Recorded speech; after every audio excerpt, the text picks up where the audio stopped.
Hey everyone, and welcome to our full video review for the Sager NP8152-S. First things first, we need to go over the specs of the device, which starts off with the Intel Skylake i7-6700HQ. The video card included is an NVIDIA GTX 1060. Memory inside of it is 16 GB of DDR4 at 2400 MHz, supporting up to 64 gigs. As for the storage inside, that's 256 GB of an M.2 SSD and a 1 TB 7200 RPM hard disk drive. It has a built-in Gigabit Ethernet LAN, Intel's dual-band wireless AC 8260 Bluetooth 4.0 M.2 chip, powered by a removable 4-cell polymer battery pack. Also included is a built-in 2-megapixel FHD video camera, all packed inside of a 15.6-inch FHD anti-glare matte type IPS screen at the resolution of 1920 by 1080 with G-Sync technology.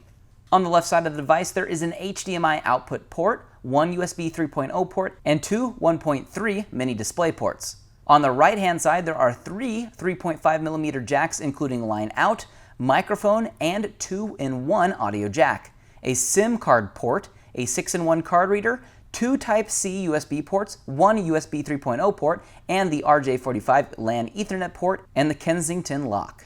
On the back side, there's one more USB 3.0 port and the AC adapter plug-in spot. The keyboard has nice backlighting and is customizable in a number of different ways with included presets or with individual selections that the user can set up themselves. The keys themselves are very nice. They have a great feel and make typing a breeze. Their mounting also feels solid as there isn't much bending or give under the typing surface. The screen itself is nice and has a little bit of flex with its thin design and mounts solidly via the two joints connecting at the base. It also opens up to around 140 degrees and has good viewing angles from multiple directions.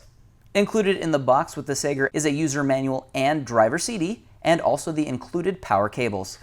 For battery life, with the screen set to a respectable 80% brightness, the laptop should keep running basic tasks like web browsing and docs for around 2.5 hours. Setting the backlight level to 10% brought the time of the battery life up to a little over 3 hours of use time. Running our infrared gun over the device, you can see that there is some heat under the keyboard while under load.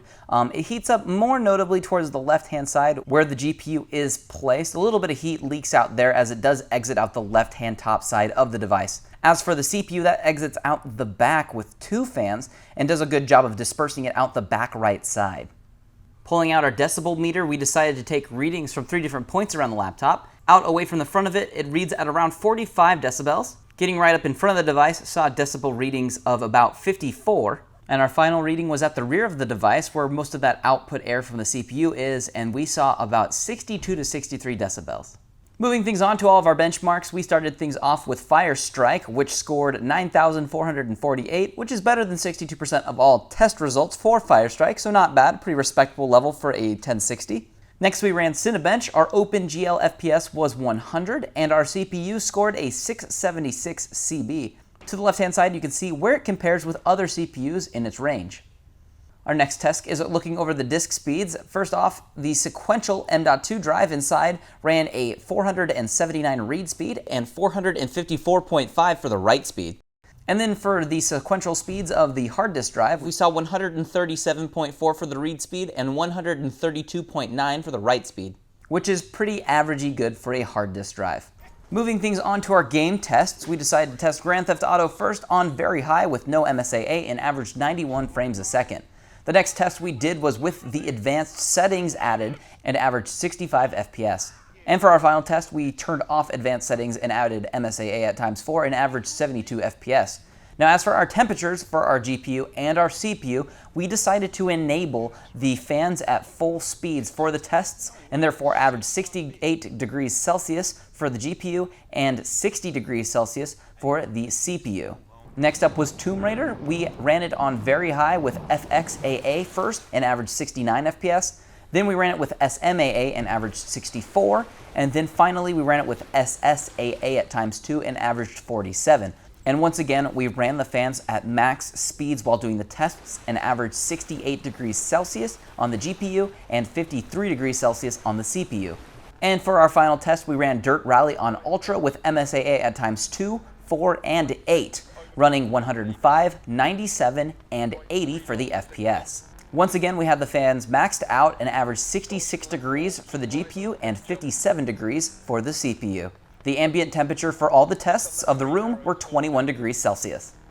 If you're looking to put a personal touch on your machine, be sure to check out our extensive customization options before checkout, including available upgrades to the RAM, storage, cooling, overclocking, custom paint, hydro and graphic wraps, laser edging, and much, much more. And as for the BIOS, if there's any specific screen that you would like to see, make sure that you pause this video on the specific one that you'd really like to look over closer, or ask us a question down below. As always, be sure to check out the product link in the description or leave us any questions that you have for us here at Exotic PC. I've been Andrew, thanks for watching, and be sure to subscribe for future product overviews and reviews.